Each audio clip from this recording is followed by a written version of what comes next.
ಎಲ್ರಿಗೂ ನಮಸ್ಕಾರ. ಇವತ್ತು ನಾನು ಏನಪ್ಪ ವಿಷಯ ನಿಮ್ಮ ಹತ್ರ ತಂದಿರೋದು ಅಂತಂದ್ರೆ ಬೈಕ್ ಟ್ಯಾಕ್ಸಿ ಬಗ್ಗೆ. ನಿನ್ನೆಯಿಂದ ಇನ್ಸ್ಟಾಗ್ರಾಮಲ್ಲಿ ಬರೀ ಬೈಕ್ ಟ್ಯಾಕ್ಸಿ ಬಗ್ಗೆನೇ ಹೋರಾಡ್ತಿದೆ ವಿಷಯಗಳು. ಸೊ ಇವತ್ತು ಬಂದಿರೋ ಮಾಹಿತಿ ಪ್ರಕಾರ ಏನ್ ಅಪ್ಡೇಟ್ ಅಂದ್ರೆ ಹೈಯರ್ ಅಥಾರಿಟಿ ಕಡೆಯಿಂದ ಬಂದಿರೋದೇನು ಅಪ್ಡೇಟ್ ಅಂದ್ರೆ ಹೈಯರ್ ಅಥಾರಿಟಿ ಅವರು RTO ಅವ್ರಿಗೆ ಸೀಸ್ ಮಾಡಕ್ಕೆ ವೆಹಿಕಲ್ಸ್ ನ ಪರ್ಮಿಷನ್ ಕೊಟ್ಟಿದ್ದಾರೆ. ಸೊ ದಯವಿಟ್ಟು ಬೈಕ್ ಟ್ಯಾಕ್ಸಿಗೆ ನಾನು ಹೇಳೋದು ಇನ್ನ ಬ್ಯಾನ್ ಆಗಿದೆಯಾ ಇಲ್ವಾ ಅಂತ ಕನ್ಫರ್ಮ್ ಆಗಿಲ್ಲ, ಬಟ್ ಆದ್ರೆ ಬೈಕ್ ಟ್ಯಾಕ್ಸಿನ ಸೀಸ್ ಮಾಡಕ್ಕೆ ಅಂತೂ ಪರ್ಮಿಷನ್ ಸಿಕ್ಕಿದೆ. ಸೊ ದಯವಿಟ್ಟು ಎಲ್ಲರೂ ಯಾರು ಓಡಿಸ್ತಾ ಇದ್ದೀರಾ ಬೈಕ್ ಟ್ಯಾಕ್ಸಿನ ಯೋಚನೆ ಮಾಡಿ ಓಡಿಸೋಕ್ಕೂ ಮುಂಚೆ. ಯಾಕಂದ್ರೆ ರೀಸೆಂಟ್ ಆಗಿ ಲಾಸ್ಟ್ ಸತಿ ಬೈಕ್ ಟ್ಯಾಕ್ಸಿ ಬ್ಯಾನ್ ಆದಾಗ ನನ್ನ ಫ್ರೆಂಡು ಇದೇ ತರ ನಾನು ಹೇಳಿದ್ರು ಕೇಳಿಲ್ಲ ನನ್ನ ಮಾತನ್ನ, ಏನಾಗಲ್ಲ ಹೊಡಿತೀನಿ ಅಂತ ಹೋದ. ಆಮೇಲೆ ಸೀಸ್ ಮಾಡಿ ವೆಹಿಕಲ್ನ 10,000 ಫೈನ್ ಕಟ್ಬಿಟ್ಟು ಬಂದ. ಯಾವ ಕಂಪ್ನಿನೂ ಬಂದು ಅವ್ನು ಬಿಡ್ಸ್ಕೊಟ್ಟಿಲ್ಲ, ಯಾವ ಅಮೌಂಟು ರೀಫಂಡ್ ಆಗಿಲ್ಲ.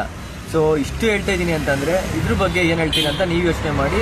ಬೈಕ್ ಟ್ಯಾಕ್ಸಿ ಒಳ್ಳೇದಾ ಕೆಟ್ಟದಾ, ಅದ್ ಮುಂದೆ ನಡಿಬೇಕಾ ಬೇಡವಾ ಅನ್ನೋದು ನಾನು ನಿಮ್ಗೆ ನೆಕ್ಸ್ಟ್ ರೀಲಲ್ಲಿ ಅಪ್ಡೇಟ್ನ ತಗೊಂಡ್ಬರ್ತಾ ಇರ್ತೀನಿ.